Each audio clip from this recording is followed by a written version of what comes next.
Jovan Buha! Buha! Yo, I'm Jovan Buha, Lakers beat writer for The Athletic, and welcome to a Lakers Wolves film study. I had the idea that with an off day today, I was going to be going through some film for this Lakers Wolves series and doing some of my prep. And I thought, why not just go live and break it down as I'm going through it? And I think one of the most interesting things with this series is we really don't have a sample size as to how these two teams match up with one another. We have the season series where it went 2-2. Lakers won on opening night. Wolves won twice in Minneapolis in December. And then the Lakers won in February in LA. But they've only played once since the Luka trade. And in that game, as I mentioned yesterday, no Rudy Gobert and no Julius Randle. So that's the Wolves, arguably their second and third best player, respectively. 2/3 of their starting front court did not play in that game. Ant got ejected in the middle of the third quarter in that game, which led to some flukiness, I think, on Minnesota's part in terms of they're down, I think, 16 at that point, and then they went on this run led by their bench and some of their younger guys who aren't in their primary rotation. And then for the Lakers, Rui got injured that game. That's the game that he injured his knee and he exited early. So I think even within looking at that game, there are some things we can parse through and learn. But we have not seen these two teams face off at full strength since the Luka trade. And again, the previous three matchups, AD played in all of them. And the Lakers had Max and D'Lo and Cam Reddish and like just different players that are going to be playing starting on Saturday. So I wanted to break down and go through some of the film that I'm going to be looking at to prepare for my series preview show, which will be coming out either Wednesday night or Thursday morning. My preview for The Athletic, which will be coming out at the end of the week.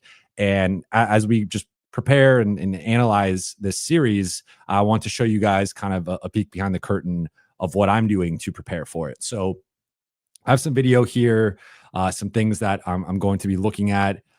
So first thing, I'm going to be looking at Luka versus Minnesota last year in the conference finals, but specifically game 5, because I think at that point in the series, a team has made adjustments. Minnesota was desperate to try to prolong the series. So looking at Luka's offensive possessions in that game, I think could be revealing as to Minnesota coming off like this is the guy who beat them in the conference finals, won Western Conference, playoffs MVP. I assume some of the things that they were tinkering with and playing with within the series are going to be things they try to implement from game 1 and from the beginning. Like it would be foolish to try to do the same strategy that got you down 3-1, and not try to go back to, okay, we tried this. Now we tried this, we tried this. And like, this was the stuff that toward the end of the series, we had more confidence in. So going through game 5, Luka on offense, going through some of the recent clips of Julius Randle on offense, because I think he's going to be a big part of this series for Minnesota. He is arguably their second best player, certainly second best offensive player. And I think his ability to punish the Lakers front court, a Rui, a LeBron, a Vando, a DFS, that's going to be a big part of this. So how Julius has looked recently, and I think he's looked pretty good, and I know he's been playing better, so that's a factor here. And then I do want to look at some of the most recent Lakers Wolves matchup and how they guarded Luka, and like we could take away some of the stuff. Again, different personnel, no Julius Randle, no Rudy Gobert, so that chess match that will happen in game 1. It's not going to fully be on display, but we can see if there's any trends between how they guarded him in game 5 last year in the conference finals and how they guarded him this year with the Lakers specifically. Because we could go back to Dallas this year, but it's just different personnel. And so even looking at like last year's playoffs, it's obviously different personnel. But I think at that point, there is some similarity in terms of like, you're throwing the kitchen sink at Luka. You're trying to do everything you can to attack him, get the ball out of his hands. and neutralize him. So again, for now, I want to look at those three things. Maybe we'll look at some Ant film. From the Lakers side, again, it's tough to do more than just look at the last matchup, because I think going back to earlier in the season, it's just different personnel. Like maybe we could see how they guard Austin, how they guard LeBron, but I think again, just it's different when Luka's out there. He changes the complexion of how the Lakers offense is going to be guarded. So with all that said, I am going to pull up my synergy film here. And actually the first one I have, I believe, is let's start with Luka. Let's start with Luka in last year's conference finals. I think that'll be the first thing. Okay. 1 second as I pull that up.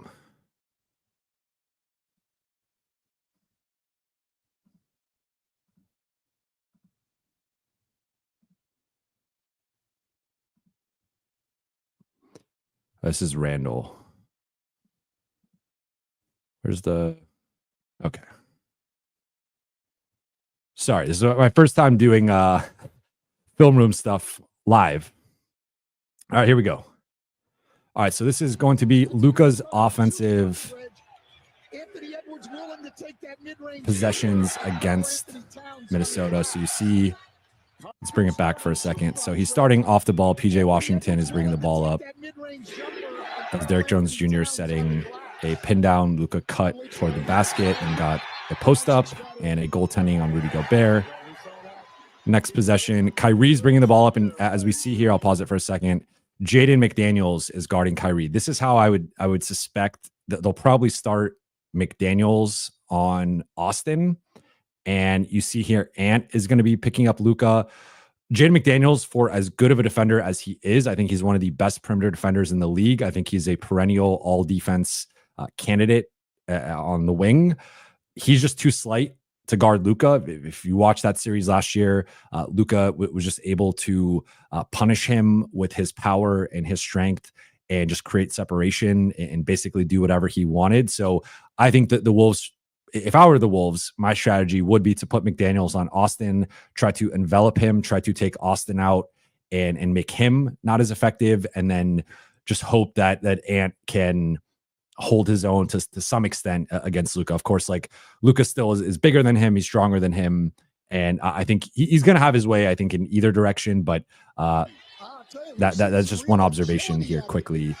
So Luka catch and shoot three, hits it from the left wing. That's his preferred side of the floor in terms of his threes. Now we have Luka bringing the ball up and it's pressuring him lightly. We have Gafford readjusting the screen. Luka creates some separation. Bang. I mean, he's making those shots. There's just not much you can do. All right, Luka rebound, transition opportunity. McDaniels is picking him up here. This is early in the first. But look at that. Luka just creates separation, and that's an easy. I mean, that's easy for him. All right, Luka coming off. I think that was a double drag. All right, let's look at that again. So I think Gobert's in a drop here. No, wait. All right, let's go back. So we didn't see the initial action, but it looks like some type of double screening action for Luka. It's coming downhill. Ant is rear view contesting him here. He went over the screen. He's now trailing him. Then we have Luka getting downhill. You see he switches to his right hand and is gauging where Ant is in terms of trying to create separation. And then because of Derek Lively being such a lob threat, and this is where I think this potentially is a positive for Jackson and just how good of a lob threat he is. Rudy is concerned with Derek Lively getting the lob or a dump off pass. So Rudy's retreating. He's on a drop, pretty deep drop. And Luka's able to go up and score there with the teardrop.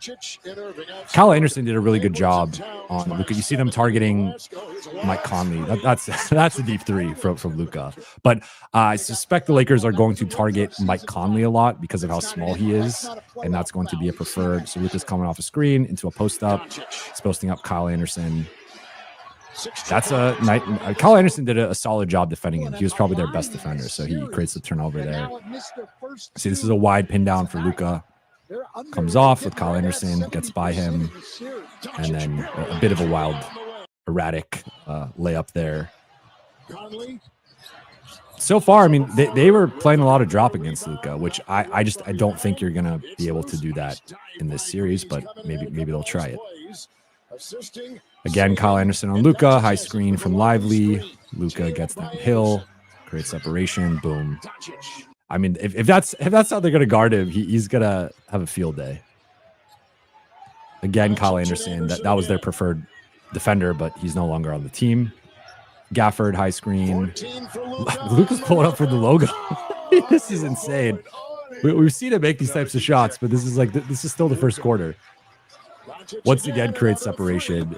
I mean, I swear I didn't pick just Luka makes. This is all of his offensive possessions in this game. This is fun. All right, a lot of threes from him.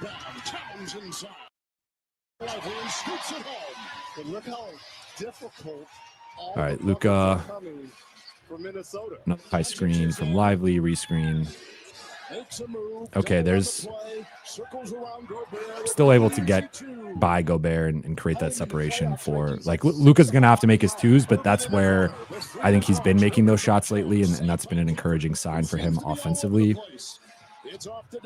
He does look a bit quicker here, I will admit. Little ball fake there into the fadeaway. Then he's going at the ref. Okay. Good box out there from him. Gets the foul on Kyle Anderson.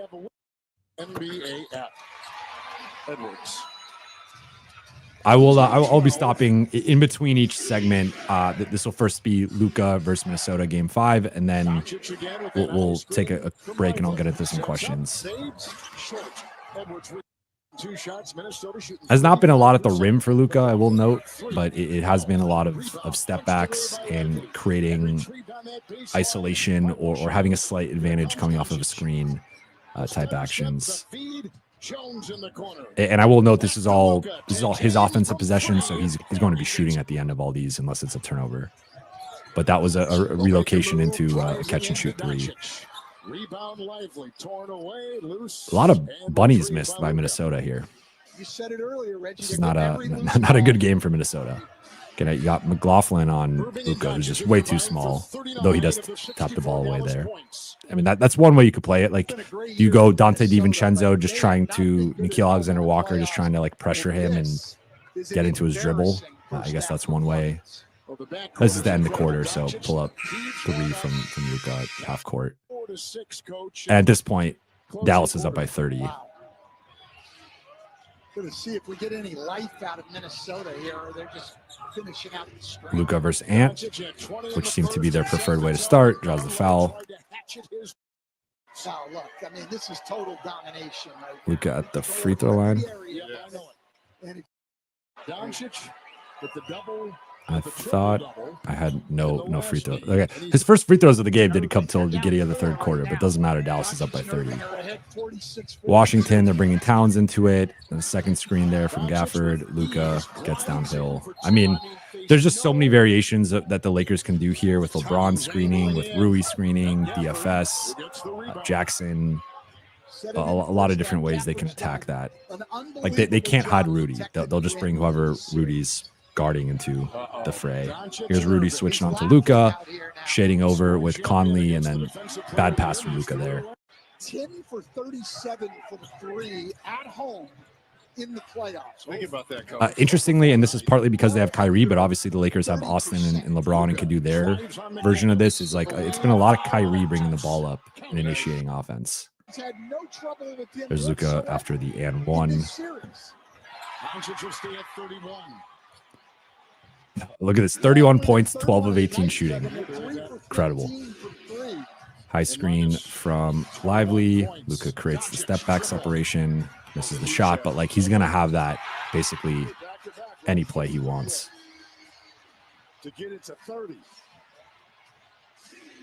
All right, so there's McDaniels pressuring him a bit, picks up the foul. So they did not pressure him a lot, but he also wasn't bringing the ball up a lot, at least on these possessions. Let's see. Now it's Anderson. So again, that Anderson was their preferred guy. They just don't have him anymore. Now they get the turnover. So maybe they could do some experimenting with trapping. I think Luka's smart enough to not get trapped at half court, but obviously on that possession.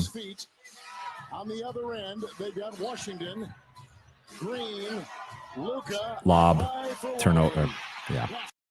All right, and Kyle Anderson, and that's smart from Minnesota's side of just having Kyle Anderson guarding the big, so then he switches on to Luka. You can make it a like for like, but he's getting by them every possession. I don't know what they're gonna do with that. I know it's just one game, but I've seen Minnesota fans try to say he did not cook them in this series, and he very much did. Step back, bacon, 3 over Cat. I forgot how good he was in this series. That just shows you. Once again, there's just nothing McDaniels can do. Like he's on his hip, but Luka's still getting good looks. It's just a matter of if he makes it or not. All right, now we're back to the beginning. So I will stop the sharing on that. But any, let's see. First one from Lee Baggy. Thank you for the super chat. I heard discourse about Luka's driving ability, and people felt like he might lose progress because of the break. What are your thoughts? There's always the rust and rest element of having a bit of a break. I think it really is team by team, player by player. I think sometimes you see a team be rejuvenated by having a break. Sometimes you see a team come out a bit rusty. I think the Lakers are going to be rejuvenated. If you look at their schedule going back to that early March stretch and just beyond, it was a mad dash. They had 17 games in March because of the rescheduling due to the LA wildfires. I think this group's been very tired. I think that's partly why you saw the slippage on defense. Not, of course, when Rui and LeBron were out, there was an element of slippage, but like when they got back, took them a little bit to get their legs back and just to get into a rhythm defensively. But I also think part of it was just this group's been tired. So I actually think I like the approach from JJ of taking today off, practicing Tuesday, Wednesday, Thursday, Friday. I think that's going to be good for the group in terms of organization, maintaining a certain level of rhythm, keeping on the same page. Also game planning. He said Tuesday he wanted to focus on just the group, and then starting Wednesday he wanted to start implementing some Minnesota stuff in terms of game planning. So I think Tuesday is more of a let's get together, let's just reconvene and sort of regroup. They're going to watch the Warriors Grizzlies play-in game together after that, and then that will be like so kind of a group bonding evening, and then Wednesday will get together again for practice and then start actually prepping for Minnesota.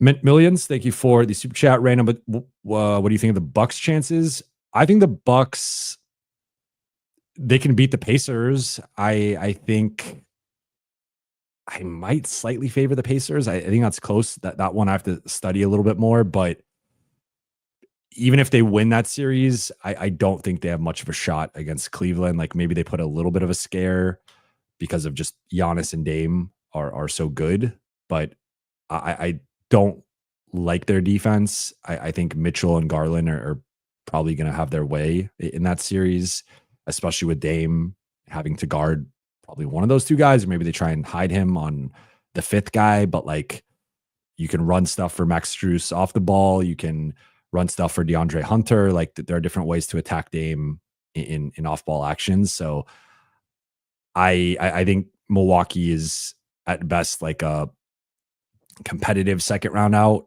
and at worst like a first round loss. In that would be obviously not ideal for them. So would not be surprised if they have some tough off-season decisions to make.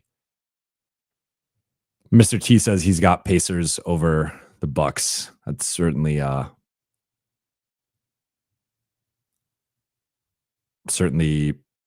I'm leaning that way. Neil asks, how important do you think blitzing Ant will be this series, considering the Lakers are the team that blitzes the least? I think it's a really good question, and this is going to be one of the pivot points of the series for me, because to your point, the Lakers don't like blitzing. They would rather just switch, and I think part of it is because when you blitz, if a team can counter that, and of course, maybe you get them like 1 or 2 times and just create a turnover, or get them to run the clock out. That's a win, right? For those couple of possessions. But like longer term, they're going to start to have their counters of one guy, popping up to be that safety valve on the opposite end of the floor, often a guard or perimeter player, or the roller with the short roll and slipping screens. And like, there's different ways to counter that. We've seen the Lakers do that when teams try to blitz or double them. And Minnesota, I think, has some personnel to excel with that. And they're also used to that with teams guarding Ant that way.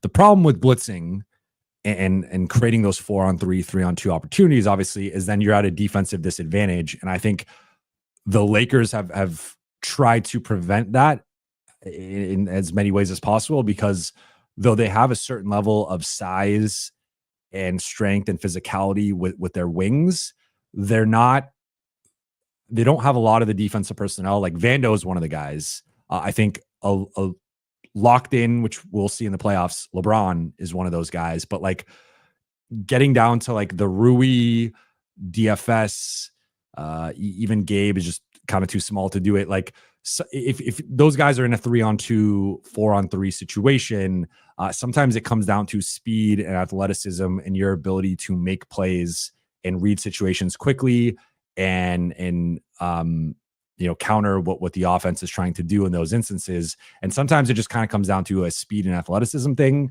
And while the Lakers, they kind of play a physical brand of small ball, of centerless basketball, speed and athleticism are not strengths for this team. And in comparison, especially to Ant, that is where they are at a disadvantage in this series. But I think if you're the Lakers, you want to try to limit Minnesota creating some of those advantages. And maybe there's situations where they do create those advantages and you want to pack the paint and let them shoot. The issue is their shooters have been shooting well lately. Conley, DiVincenzo, Nickeil Alexander-Walker, McDaniels, like all those guys have been shooting really well, above league average and in some cases above 40% over the past month to 2 months, depending on the sample size you want to look at. So like those guys have been difference makers. Minnesota has their plan for how they counter teams doubling and blitzing, because I think that's ideally what you want to do. You want to force the ball out of Ant's hands, and especially for the Lakers, who I think are going to be at a physicality in athleticism disadvantage against Ant, unless it's Vando on him, but that presents offensive issues. That's where you have to make that calculation. So I wouldn't be surprised if the Lakers mix some of that in, but then your rotations on the back line have to be crisp. They have to be on time. You have to make some plays on the back line there, because if it's a 3-on-2, that can easily become a layup line or a kick out for an open 3. So the Lakers and their brand, their big thing is keeping you in front of them and trying to have their shell intact defensively and forcing you into contested threes or forcing you into contested mid-range shots, or selectively choosing shooters around the like. I think Julius Randle is someone they will let Julius Randle shoot, and if Julius Randle hits 4 threes, then maybe we consider countering, but maybe we just live with that and bet he won't do it again in game 2. But like, I think there are going to be guys that they selectively help off of and live with shooting. I wonder if like McDaniels, Nickeil Alexander-Walker, Randle, I could see some variation of those 3 guys being guys that they at times are okay with making those guys more of scorers or shooters. Conley, DiVincenzo, Edwards, you do not want to do that with those guys. And even Nickeil Alexander-Walker and McDaniels, I think those guys can be streaky shooters, but Nickeil Alexander-Walker has improved this season as a shooter. So maybe he's not even a guy that they're considering in that class. But I think they will test some of these guys to see on a given night like how they're shooting. But to your point, I think they are going to primarily stick to switching and try to keep Ant in front of them. And if he gets it going and he has 35 points in the third quarter, then you have to adapt. And I think you could see some more blitzing, trapping, and forcing other guys to make plays and make shots. I think based on how the Lakers have tended to defend, I don't think they want to mix that in too much and then force some of their, because you could also, as Minnesota, then manipulate who's there on the back line, right? Like the Lakers can do some pre-switching and different things, but if you want to make it, and teams will do this against like Denver, for example, they'll try to get Jamal Murray on the back line as the last line of defense. I think teams will do that against the Lakers and try to have Austin be the guy back there. So like you got to be careful too, depending on who's situated where, how you're defending that. And I would not be surprised if Minnesota is like, okay, let's get Jackson or LeBron or Vando away from the basket, and then let's go attack the other three guys. Like it'll obviously be the primary guy plus another front court guy, and then let's go attack with the Lakers depleted from a numbers perspective and from a size and physicality perspective. And I think that's what Minnesota would try to do if the Lakers are going to be blitzing and doubling. So I think that's something to watch for. But I would suspect maybe they'll mix in a bit of it. And who knows, maybe they go super aggressive. Like we don't know what JJ is going to do as a playoff coach yet. We just haven't seen it. I think he'll be creative. I think he'll be strategic. And I think there will be times when you do want to force the ball out of Ant's hands and not let him be comfortable or not let him get into a certain rhythm. But right off the bat, and especially with the way the Lakers like to defend, I would be surprised if that's how they start. Now, we should get a better idea throughout the course of the week as JJ talks to us at practice. But for now, I would assume the Lakers are primarily just going to be switching basically everything, switching Jackson onto him, switching Austin. Like now, the problem is, of course, that allows you to pick the matchups. And in Minnesota, if you got to target someone, you're going to target Austin, you're going to target Luka, and you're going to see how Golden State targeted those guys, and you're going to do something similar. So I think the Lakers will have to be prepared for the counter in that case, whether that's shading over, and helping, or that is just a straight up double. So that is I think again, a big pivot point within this series.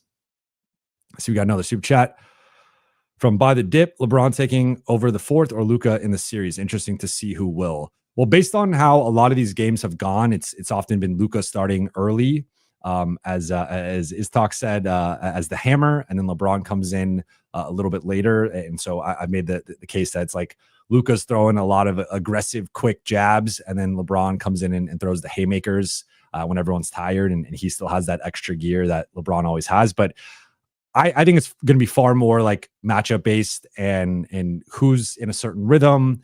How's the defense guarding? If they're doubling Luka at every ball screen, there's only so much Luka could do. The quick thing is like either reverse the ball or hit the short roller, and then let those guys create what their advantages. So I think it's partly going to be dependent on the defense and how they dictate the matchups. Like they do have a say here in terms of who they want to be making plays, who they want to have the ball. Lakers then, of course, have their say in countering that. But like, I think it's going to be far more what's the right basketball play and like what's the smart thing to do here, rather than, okay, we're running this for Luka, we're running this for LeBron. Like I think they can run some more two-man stuff with those two, some three-man actions with Austin as well. But I think it is going to be more based on, who's playing well, how the defense is guarding that, and then kind of countering that.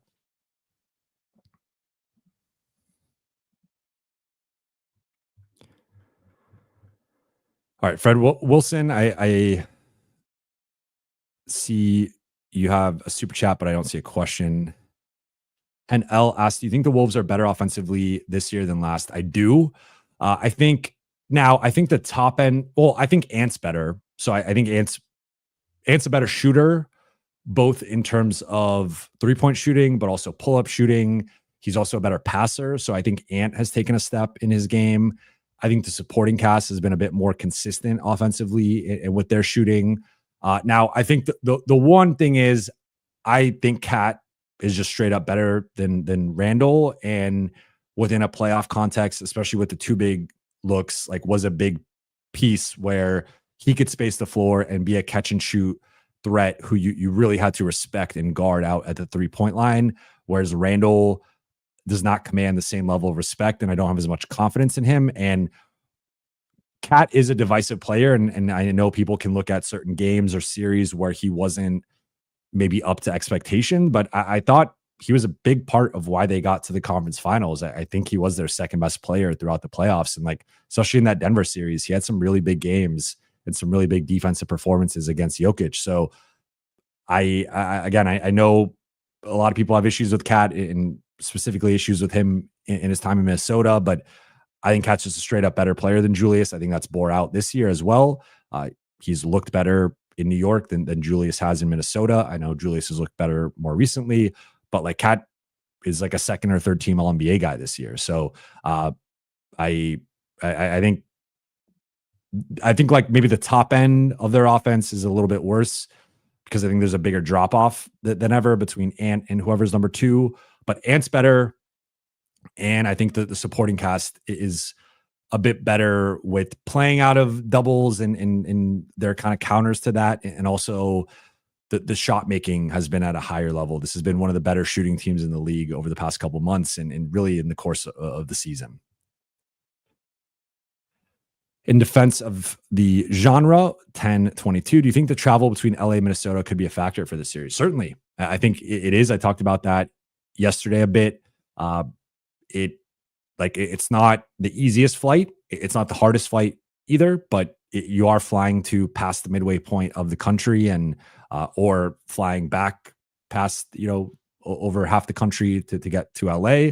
So that is going to be, I think, a factor for both teams. Now, obviously, it's going to affect them equally. To start, Minnesota has to make the trip out to LA. So I would assume they're going to be flying in probably midweek or at least before Friday. I would assume they're in LA by at least Thursday to just get adjusted to Pacific time, and just sometimes like you need a couple days to prepare and just get mentally right. So I think it is going to be a bit of a factor, though. It's certainly more of a factor than LA, San Francisco, LA, Portland, LA, Denver, LA, Phoenix. Those are all much more manageable travel situations compared to LA, Minnesota. All right, now let's hop back into some film here. So I want to look at Julius Randle's recent film. So let's look at that. Then I'll pop back in for more questions. But if we look at Julius Randle's film, because I think he's going to be someone who's important in this series. This is him against the Jazz. So I don't really care about watching him against the Jazz. Let's find, and I'm bringing you guys like this. So this is how I like to view it, is like, I like to go through, you can't watch again with no real sample size between these two teams. I can go back and watch Julius Randle against the Lakers in December, but with AD there and with the style of defense, it was different. Some of the post principles are the same, and maybe I will eventually go back and do that. But like, I want to see. So let's see here, Randle versus Memphis. We'll start with that, and like what Minnesota was doing. And Memphis has hit the first 2 buckets tonight. So as Julius with the ball, taking pull up 3. I think the Lakers will live with that. I know he can make that shot, but a lot more initiation for him more recently. Here, look, I guess I picked the right or wrong game depending on how you want to look at it. We got Julius Randle hitting pull up 3s. He does look skinnier. He's getting the Edey switch, so I guess this would be him trying to get Jackson. Lakers don't play an Edey type. But this is I guess all Julius makes. Go play with somebody all right, else so right he now. comes off a screen. I'll tell you what, when he gets the ball back, he'll be fine. Paul's got energy. I told you. He says he's good. Great healer. Okay, there's the first miss. Celebration. But much more perimeter oriented. And Ja Morant gets loose for a three-pointer to get Memphis the lead. The key point is he's celebrating because he's doing such good Okay. things. Jaren Jackson Jr. can't help himself and not foul. I think he got an offensive foul there, though. 3% tonight, 71% from three, and they're down 4. One of the big reasons, 9 turnovers. I assume Rui's going to start on Randle. He's defended him well. Though I guess, I don't know, the skinnier Randle is, again, Jaren Jackson Jr. can't help himself.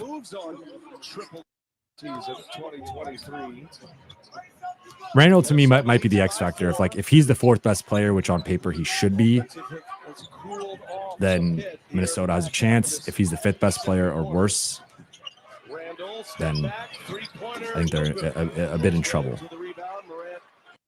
Lakers are going to live with him taking a step back and pull up threes. They're going to be fine with that. 14 in the quarter for Bane. 12 lead changes. But a lot more offensive initiation for him. And we haven't really even seen Ant touch the ball. I think he's touched the ball once on these few possessions we've watched. The screen with Gobert. Relocates to the top. Another 3. It's a lot of threes. I mean, look, he's made a few of them. So hot tip, but I think LA is going to live with that. It really has. And Morant's hit 3 threes tonight. Made half of his threes. Drag screen into a pick and roll. Post up against Bane. He's got the mismatch there. He's going to bully him. Create the step back. Makes it. So they'll try and do that with Austin. They'll have whoever Austin's guarding, be it Conley or McDaniels, come up and screen. Also Luka, I'm sure. But I would assume they target Austin and Gabe the most, just from a size perspective. This is a really good Randle game, I will say. Better on the defensive boards, and they put the ball back in the hands of John Morant. All right, bring the ball up. Drag screen from Gobert. Gets the switch with Edie. Another step back. Wow. Maybe the best I've ever seen Julius Randle shoot the ball. Minnesota on the other end of what they endured in Milwaukee. He's got the Bane mismatch. As Randle scores again. Julius Randle. All right, well, if Julius Randle shoots like this, the Lakers will be in trouble. I will admit that. I'm not going to lie to you guys, but I don't think that's going to be the case. 16 down. Lakers also don't have an Edie-like defender. I don't think there's any lead that the Wolves could muster right now that Wolves fans would feel comfortable with after what they saw Tuesday. Late clock, Randle's got to put one up. He makes that. Ooh, and offensive glass is going to be a big part of this series too. They were down 5 at the half, and now they lead it by 16. That's the run. It is interesting how many different ball handlers Minnesota has had throughout these possessions. They've had Ant, Randle, McDaniels, Conley, Naz Reid, that one possession. Randle's cooking them. Incredible athleticism. Not only hangs, but I mean, again, like maybe he has a game like this in the series. Maybe he even has a couple. If he's shooting like this the whole series, the Lakers are in for a long series. But I'm skeptical. Randle. Is that a big third? This would be, I wonder with Randle how much switching they actually do because he is so good at punishing mismatches. I think the Lakers have the personnel with Rui, LeBron. Jackson, I don't want switching onto Randle ideally. But Rui, LeBron, DFS, Vando, I think could all switch onto him and hold their own. Even maybe Luka. 20 points at the end of the third Tuesday with 10 minutes left in the game in Milwaukee Tuesday. But Lakers will have to have good help. Bucks went on a 23-0 run. Finished with a 34-3 run. And as Pippen goes the distance to lay it in. Scottie Pippen's become one of right now, Dante DiVincenzo bringing the ball up. So they are bringing the ball up with basically anybody on the floor other than Gobert. Works on both ends of the floor. Dribble handoff, pop back out, attack. Not a good Jaren Jackson Jr. game, at least defensively. Terrific shot by Bane. He was flat-footed and falling the other way. It's a 10-2 Grizzlies run now. Also, you should not be guarding Ant with Scottie Pippen Jr. There's Randle for 3. Missed it. See that? I think that's more in line with like Lakers are just going to sag off Julius a little bit and let him take those shots. I think they'll live with him shooting threes. Alexander Walker. Get it out. But you can't live with this. You can't live with the offensive rebounds. They're lucky he missed that. He's been among league leaders in layups all year. He's had a couple of big ones. All right, let's see. It's wide pin down for Randle in the corner. No. Spot up. All right, so he's cooled off a little bit. He was involved a lot offensively in this game. So they're guarding him with Bane, which I don't really get. I mean, I guess strength-wise, like Bane's got a strong base, but that's easy for Julius. Like the Lakers should not let Gabe switch on to Julius if I'm them. Although Minnesota's going to try and spam that. All right, now they're doubling. He's going to get a turnover here. Okay. Then punch Jaren Jackson in the face. Both of these teams are back in action tomorrow. Memphis has gone on a big run. The dreaded late national game tonight. So they're going Bane on Randle, which I find interesting. Always tough place to play, especially when you're on the I guess he's quicker and he's got a strong base, but he's just too small. Late arrival, early morning arrival for the Grizzlies. Santi. I mean, again, I think you got to live with those shots from Randle if he's going to make that all series. All right, now we'll see a different look with Milwaukee. But is Giannis playing? Okay, Giannis is playing. So Giannis is starting on Randle. Let's see what they do here. So Randle's setting the pin down for McDaniels. And he's just chilling.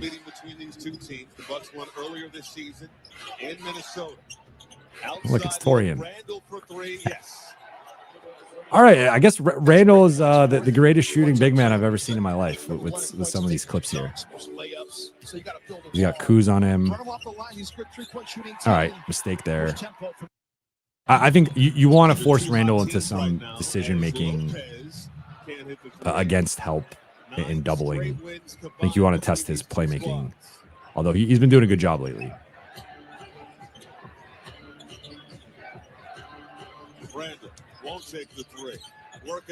But it looks like so Giannis obviously is someone who has a physical advantage over Randle in just these two opening possessions. He's been more of a jump shooter. Got Lopez in drop, but Giannis is able to recover. It goes into a post up. Randle's posting him up and then travel. So far Giannis has defended him well, and Lakers don't have Giannis, but I think they have guys who can wall off his penetration. All right, so they're going at Brook Lopez, trying to get the switch. He's in drop. Again, I think the Lakers will live with the pull-up threes. Rebound. Reload. No. Randle, the rebound. Randle going coast to coast here. Okay, turnover. Randle not on the same page with Rudy Gobert. Lopez for three. No. Minnesota's done a decent job of driving that field goal percentage down. 3 of 18, 16.7% for the number one shooting three-point team in the NBA. It's Randle and Gonna post up Giannis. It's like his first real post up against Giannis. So he loves these like head fakes into step backs and fadeaways. So I think that's something to note for the Lakers.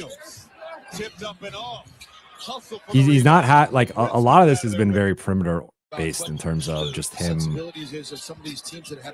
taking step back and fade away mid-range jumpers and pull up and step back threes. Now he's got Torian. That's a mismatch. Let's see what he does. So that's more of a conventional hook shot middle of the floor. You got to be careful with that. But that also just shows, like, you know, Torian is slight, but he is bigger than some of the Lakers perimeter guys. All right, there's the Randle that I recognize. The ball fake. It's like a dunk. Bucks are in a zone here. Looks like a 2-3.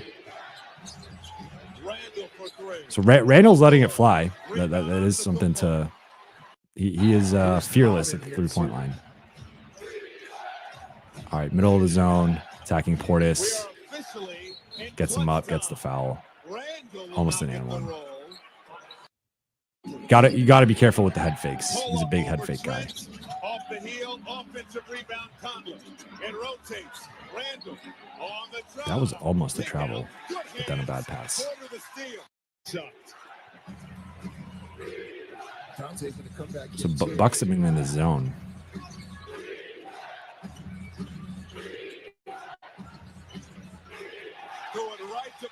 Another so I think we're seeing you can force Randle into being a playmaker and some turnovers. We'll stop with the Randle clips, but Tyreek says the key is to let Randle stop himself, aka too much on his plate, so just rush his game. I agree. I think that is the strategy here. Fred Wilson, I never got your super chat question, so let me know. Is that the film is a bit laggy for you guys? I'm running on my Ethernet.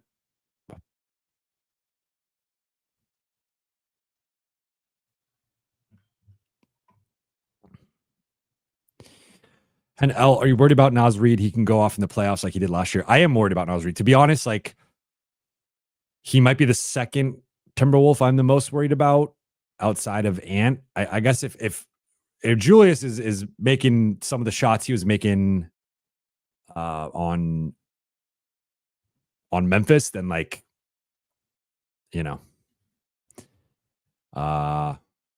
then it's going to be a tough series for the Lakers. Jeremiah, are these clips from YouTube? No, these are clips from Synergy. So I have a Synergy account, so I could go in and watch possession by possession. Curious, for those who have been here since the beginning, was it laggier the second time? Because I just turned off my Wi-Fi to make sure it's only Ethernet. But if it was laggier the second time, I'll turn my Wi-Fi back on. If it was the same both times, then I'll just leave it, obviously. Joker, how should JJ use Vando? So I think defensively, Vando should be, when he's on the floor, he should be matched up with Ant in terms of like the non-starting minutes for Ant and probably the non-closing. So I don't think Vando is going to close. So I would say like, especially like second, late third, early fourth should be Vando on Ant. And really just having him lock into that matchup defensively. I think offensively, they're going to try and hide guys onto Vando and ignore him. The Lakers are going to have to be, I think, intentional with how they use Vando. So what I would try to do is use him more in Horns actions or use him more as an on-ball screener, DHO guy.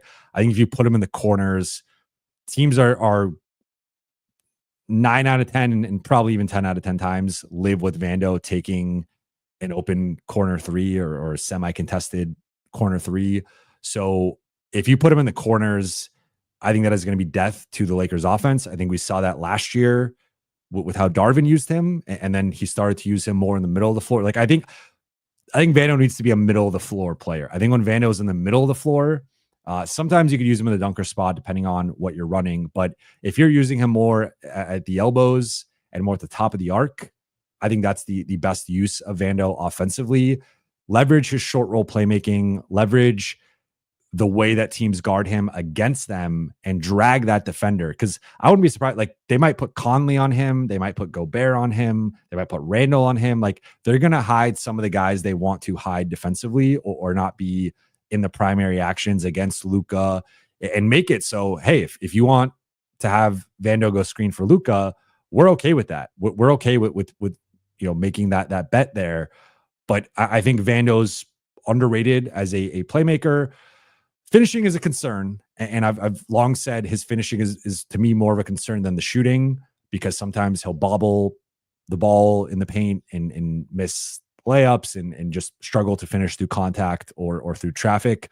So that is something that is a bit of a concern, but I think offensively, I like him far more in the middle of the floor and around the elbows, top of the arc, again, as a DHO hub, as in horns actions, as a high ball screener. And if they're going to trap and blitz Luka, you have him as a short roll playmaker. And I don't love him trying to take it to the rim from like the 3-point line, but if he can then funnel into a quick swing pass or a quick dribble handoff for someone, maybe it's kind of like a Draymond type action where it's a quick dribble handoff into basically like a screen, and it's for Austin or Gabe relocating, and that guy's coming off of a DHO into an open three. Like I kind of like that more. But putting him in the corners and allowing him to almost be defended by the baseline and the sideline, and then just have his defender roam, I think that's where you got to be careful. Like I'm sure there'll inevitably be some possessions like that, but if that's the primary way LA is using him offensively, I think that's a mistake, and I think that is going. The Lakers offense is going to suffer in those minutes, and we even see it. Like when Vando's more involved, it's kind of counterintuitive. But when Vando's more involved, I think it's better for him because it also activates that defender, and you can't really hide someone on him and just roam with that guy. Like that's the way to counter that. If you bail the defense out and just plant him in the corner, they're just going to ignore him, and it's going to be like what we've seen against Denver, the last couple playoff series. So that would be my counter. Rich, thank you for the super chat. I just think Luka Braun AR is too much to handle. I'm with you, and I think that's kind of what this comes down to. Like, I do think looking at some of the film initial thoughts, like we watched the Luka segment, they had no answer for Luka. A couple turnovers, but he was generating space inside the arc, outside the arc. He was doing his thing. I think Luka's going to have a big series. We watched some Randle film.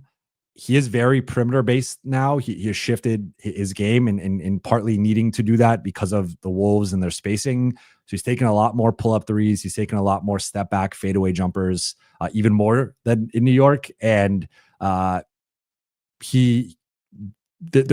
still is the elements of bully ball, and you got to be careful who you're switching on to him. But I think the keys with Randle are going to be mixing in some doubling and blitzing, mixing in some aggressive shades and digs, depending on where he's at on the floor, and trying to make him do either be a playmaker or try to like think he has a mismatch and then just kind of settling for a bunch of jumpers. And because of, especially when he's out there with Gobert and the space that Gobert takes up offensively, that can limit some of the driving lanes for the Wolves. So I think that's going to be a key chess match for the Lakers, is like how they handle Randle, and then also making sure that Gobert isn't just feasting with like easy lobs and like offensive rebounds. So that is something to monitor within that. Tyreek, super sticker. Thank you. I appreciate you. Mr. T, Vando, Goodwin, Hayes, these guys can't share the floor together. So I'm glad you brought this up, because I've been thinking about, and maybe I'll do I'm going to do a second episode this week. The primary episode will be the Lakers Wolves preview Wednesday night with Cranjis, which we're recording Wednesday night. I'm not sure if I'm putting it out Wednesday night or Thursday morning yet, but I maybe want to do like a little bit of a rotation breakdown, because I think there are some things that the Lakers should be striving for with the rotation. I think it's probably getting whittled down to 8. I don't know if it's going to be at 9. I also think you ideally need 2 of the big 3 on the floor at all times. Certainly 1. You cannot play a second without one of the 3, but ideally 2, in rejiggering the rotation to make sure that, okay, so LeBron's going to be the first one subbed out. It's Austin and Luka. Okay, LeBron's subbing back in. Austin subs out. Now it's Luka and LeBron. Okay, to open the second quarter, now it's LeBron and Austin. Okay, Luka's out. Then Luka's going to come back in. LeBron subs out. It's Luka and Austin. Then maybe Austin gets a breather. LeBron comes back in. Then Austin comes back from his breather. They close with the death lineup to close the first half, and kind of a repeat of that going into the second half. But you should have 2 of those 3 on the floor at all times. To your point, you got to be careful with the spacing. With Hayes, I would try to limit Hayes and Vando. I know they had some success against the Thunder. They had some success against Dallas. I still don't love it in a playoff setting. Like, maybe you could give it a couple of looks and just see how it goes. Maybe depends on the matchup that the Wolves have. But I think from an offensive perspective, they can operate in the same real estate and just give defenses an advantage in terms of shrinking the floor and shrinking the, specifically the paint and loading up in the paint. Goodwin is another guy, despite his good corner shooting. I want to see that translate to the playoffs. And I'm not sure tentatively if Goodwin is going to be in the rotation. It might just be the starters plus DFS, Gabe, and Vando. They might just roll with 8, which I wouldn't be surprised. And I wouldn't hold JJ, I wouldn't use that against them because I think that's probably the smarter move. But if they are going to put Goodwin, I'm with you. Like, you can't play all 3 together. Probably should try to limit. I'm not especially if it's Gabe and Gabe's having like a streaky shooting stretch. I don't really want like Gabe, Goodwin, and Vando, or Gabe, Goodwin, and Hayes. I think the shot making and just how teams guard those guys can get a little wonky. So I would be careful with that. And then otherwise, I think it's just going to be a mix of probably like 15 to 18 minutes for Hayes, depending on the night, depending on how he's playing. And then the rest is going to be centerless basketball. And I think that's the way that JJ is going to go. Robert Williams, Luka and Austin are 26 years old. They play 40 minutes each. Yeah, I think LeBron's going to play high 30s. Like LeBron, I would not be surprised if he reaches 40 minutes. Rich, thank you for the super chat. Downhill Bully Braun is the X factor. He's up there for me. I think for me, the guy who I'm looking at in the X factor as the X factor for this series is Rui. I think that Rui is, if he can knock down high 30s, low 40s% from 3, if he can guard Randle and switch across multiple positions and be a really effective defender and a key to the small ball looks, as he has often been, I think that bodes well for the Lakers. And like, if we want to say the top 5 players in the series are Luka, LeBron, Austin, and Ant and Randle in some order, but like those are the top 5. Then when you get to like 6 to 10, you throw in Rudy Gobert, you throw in Naz Reid, you could throw in McDaniels, you could throw in Rui, you could throw in DFS. Maybe outside shot for Jackson or for Gabe, but like kind of that breakdown of like how, okay, so we know like who the stars are. We know Lakers have a star power, like offensive creation, shot making advantage in terms of the top. Like they have 3 guys.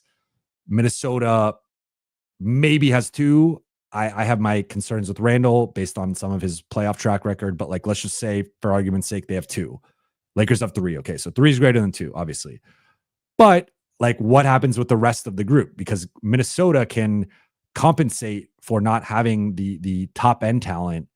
If the best players in the series 6 through 8 or 6 through 9 are like Reed, Gobert, Conley, and like McDaniels, and those guys outplay Rui, they outplay DFS, they outplay Gabe, that's where the Lakers start to get in trouble. And it's like, okay, sure, they don't maybe have the top end talent, the same top end talent as the Lakers, but like the depth and the role players are also a factor here. So that's where I view Rui as the guy who obviously for most of the season has been the Lakers' 4th best player and has been the 4th most consistent offensive player.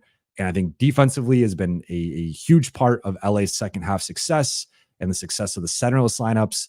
So for me, the biggest X factor is Rui and his performance and his consistency night to night, and also probably being the primary Randle defender. But you could, I mean, if LeBron is bullying and he's bullying Julius Randle or Naz Reid or McDaniels or whoever's guarding him, however they do that, yeah, I mean, that's a big advantage for the Lakers. Like anytime LeBron's playing bully ball, that shifts the tenor of a game in LA's favor with getting to the free throw line, picking up fouls. Then teams start to overreact and they start to overhelp. That creates kick out passes. That creates, cuts and different things, offensive rebounding opportunities. So there's a lot of good things that come from LeBron bullying. When I think X Factor, I think it's a matter of semantics where like, when I think X Factor, I typically don't think like the best players in the series, because of course, like on some level, most playoff series are dictated by how the best players perform. And like if Ant is like so much better than Luka and LeBron, Minnesota has a real shot. If Luka's the best player in the series by a wide margin, that dramatically shifts this in LA's favor. If Luka's like right here and LeBron can match Luka or like outplay Ant, that gives LA a major advantage. So I do, of course, like they need LeBron to play well and to play at a very high level to win. But for me, at least when I think X factor, or like, again, just kind of a matter of preference or how you want to deem it, I think more role players. And I think for LA, the biggest guy for me is Rui, and just how important he is to LA with his play.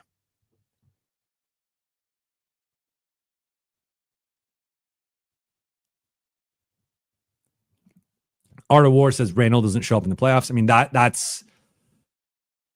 is why or part of why I am heavily leaning LA in this one.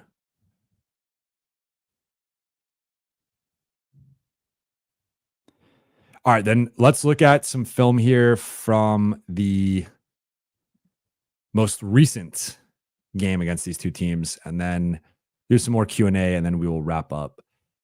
So this is from the February 27th game. As a reminder, there was no Rudy Gobert or Julius Randle in this one. Ant got ejected in the third quarter. Rui got injured. But let's see how Minnesota is guarding LeBron. Okay, so right off the bat, they are starting with Ant on LeBron. But where's so Conley's on Austin. McDaniels is on Jackson. Naz Reid is on Rui. And again, the spotlight on scoring and Anthony Edwards, his block on Shea.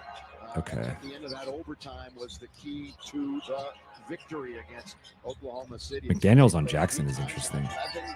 11 days, rather. That's a logo. Austin makes that ridiculous shot. To shoot a logo three. Way to start the game off with a busted tight. All right, LA has LeBron on Naz. Basically, and then Austin bails him out. Rui on Ant, which I don't love. Edwards. Luka on Conley. Lakers are switching. Naz is underneath, down to the outside, on its way, and down. It goes, and down.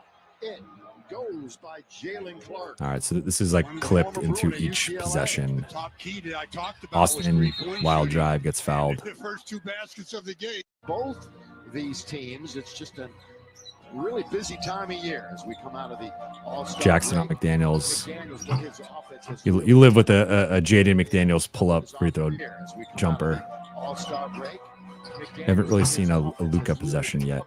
Lately, and that one is off the rebound taken by Rui. Doncic did not shoot it. They're targeting Conley. Triple-double effort. Delivered a lot of great passes this But then you see Luka gets downhill, gets baseline, and then he gets the Jackson He's always looking around dunk. for someone else, and he found that someone in Jackson Hayes. Sidestep three from Naz Reid. Way downtown, going to be taken by David, Reeves. Lakers are I guess. 4-2 since Luka became active and playing in the purple and gold. He's been up and down as far as his offense is concerned. Oh, yeah. See, those who are watching the Game 5 portion, that reminds me of that.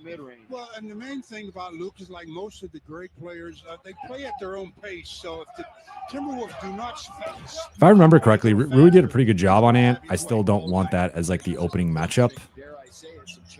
But LeBron's in drop there. We'll say Jalen Clark has done a solid job defensively. If you wonder why it's not lagging, it's like redoing the clip. It's kind of weird with how synergy works for those who have never watched it, but sometimes it like replays a clip. All right, Lakers there are in drop coverage, like a high drop. Jackson getting out in transition, or supposed to be. Jackson's a little too low on that. That's too easy of a shot for Ant.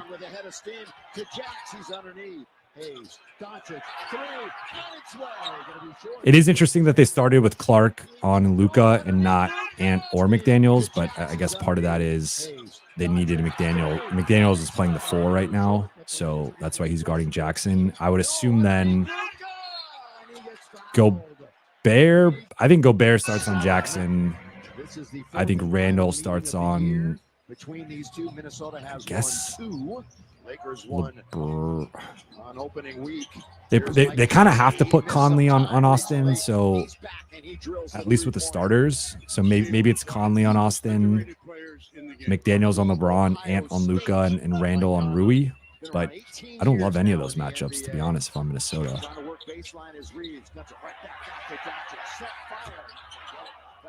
Wild miss by Luka there. But you see how it like restarts the possession because it like tracks it basically from the rebound. And Rui's done a good job so far. They're targeting Austin now. He was 1 for 7 from 3 the other night. Good offensive rebound. Sneaky offensive rebound from Conley. It's going to restart the possession here. As far as ball security is concerned. All right. Quarterbacking this now to Doncic. 3-man action. Weak side skip to Rui. Misses the 3. LeBron offensive rebound, but can't corral it. Nas in transition. Let's skip ahead. For a moment, Wolves have control of it. Oh, it's all right. See, Ant's going to be able to get, if we watch this, Ant in transition, swing pass. He just gets by Rui, and Luka comes to help, but it's too little, too late. Ant, like, I don't love Rui on Ant, to be completely honest. Deep 3 from LeBron. Banks it. All right. Now DFS is in. They're targeting Luka, getting the switch. Ant's dancing with him. You live with that contested Nas Reed 3. Right, let's see how LeBron gets this 3 here. LeBron cuts, relocates, uses Rui as a screen, comes off, misses, but good play there by LeBron. Offensive rebound, Austin in the corner. This is going to reset. DFS screening, Nas, they switch. Look at that. Nas is too slow for Luka. Like I don't know what Minnesota is going to do. If the Lakers can get the right angles on some of these ball screens with Luka, whether it's Gobert, whether it's Randle, whether it's Nas Reed, I just don't think they can guard Luka.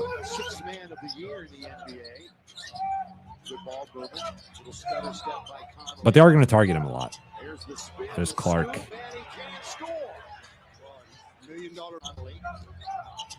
I was pulling up the box score here from this game. Just to familiarize me. LeBron had 33, 17, and 6. Luka had 21, 13, and 5. All right, so here's DFS. They're targeting Nas Reed a bit, but he's not. Clark's able to stay there. And then that. Or is that even? I can't really see. Yeah, that is Clark. Bad. Lakers got bailed out there a little bit. That was a bad decision making by Nickeil Alexander-Walker. Rui in transition. LeBron with Nas. Right now for the Lakers. A lot of speed in LA's offense early here, which I like. As we see, they lead 19-8. Okay, so they're targeting Luka. They're running Luka's man into the ball screen every time. And they did a little bit of targeting with Austin. He's jump stop and didn't get the violation, and then made the little 10-footer. He's been playing some good basketball. The other day, 3rd game of the season, scoring 20 points. They like these flare off-ball actions for LeBron. Well, when the Lakers have, kind of again, this is tough to decipher just because there's no Rudy, there's no Randle, but you get a little bit of a glimpse. I think that gets tipped out. Lakers ball. Luka, this is McDaniels on him now.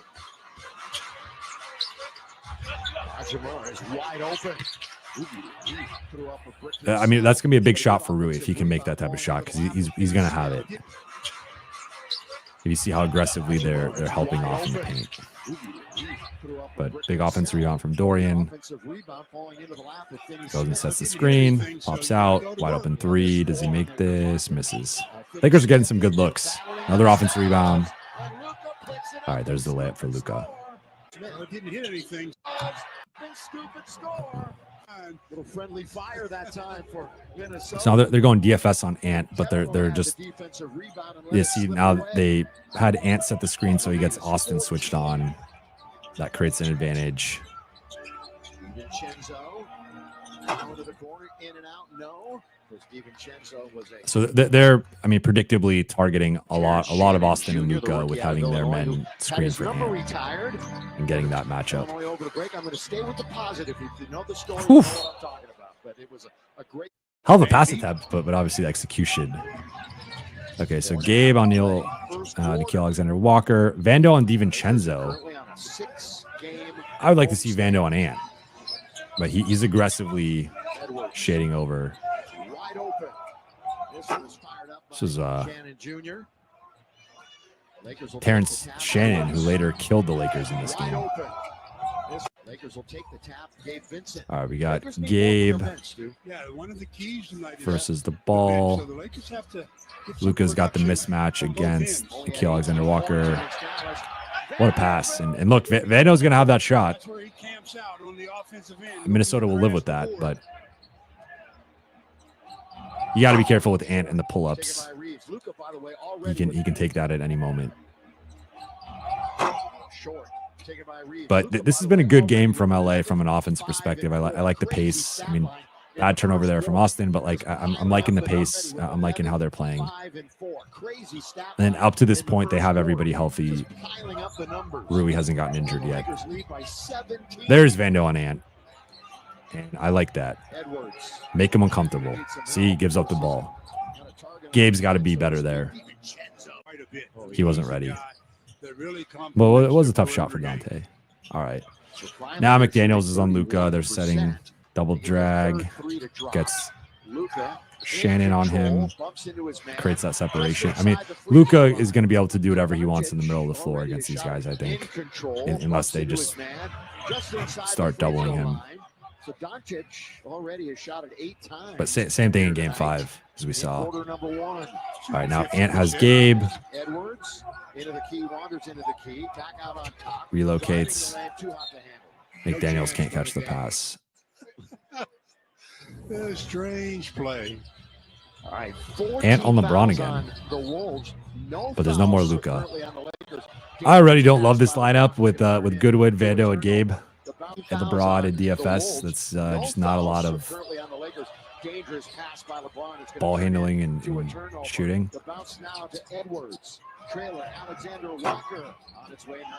But it should be solid defensively.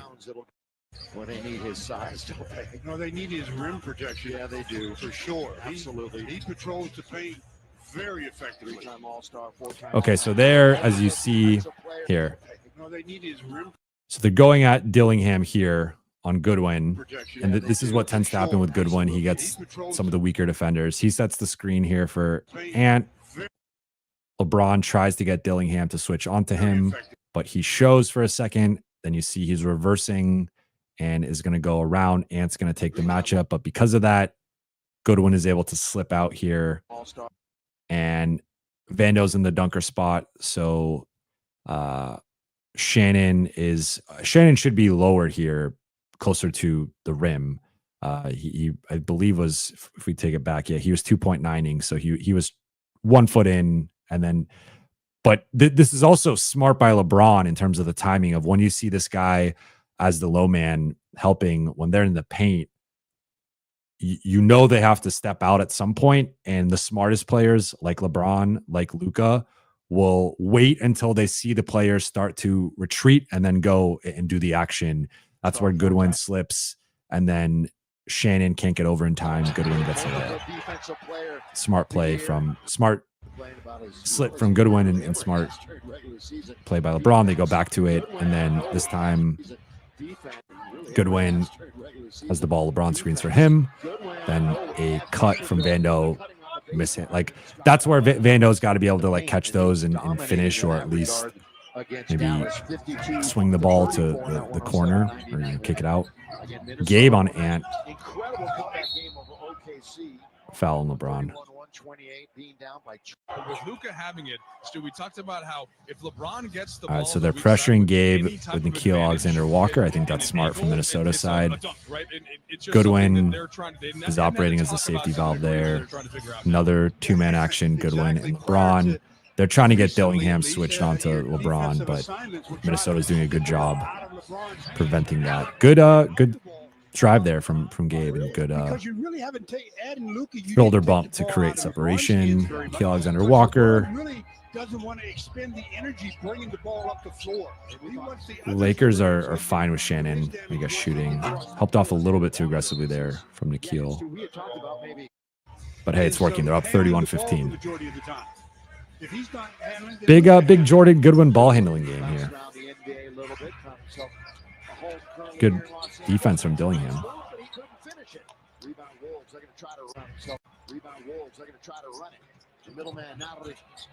We'll watch the first quarter and then we'll go into the Q&A. Vando looks like Minnesota's almost they're in a zone right here. Kind of a matchup 2-3. Not sure what the hell they're doing, and neither do they as LeBron knifes his way to the rim.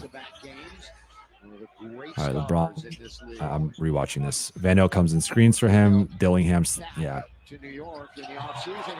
See, and a point I will make right here is if you look at this lineup, this is a centerless lineup for Minnesota, and I think anytime Minnesota goes centerless, it's a win for the Lakers, and they can feast at the rim.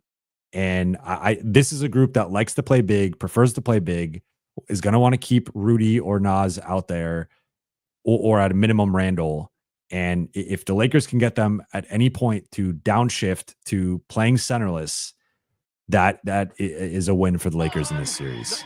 And I think that they might be able to force it. But we'll obviously see. I think that's what arguably the biggest thing for me is like the big versus small battle. Dillingham, good strip from Goodwin. LeBron thinks it should have been a charge. Half-court shot from Gabe. He misses.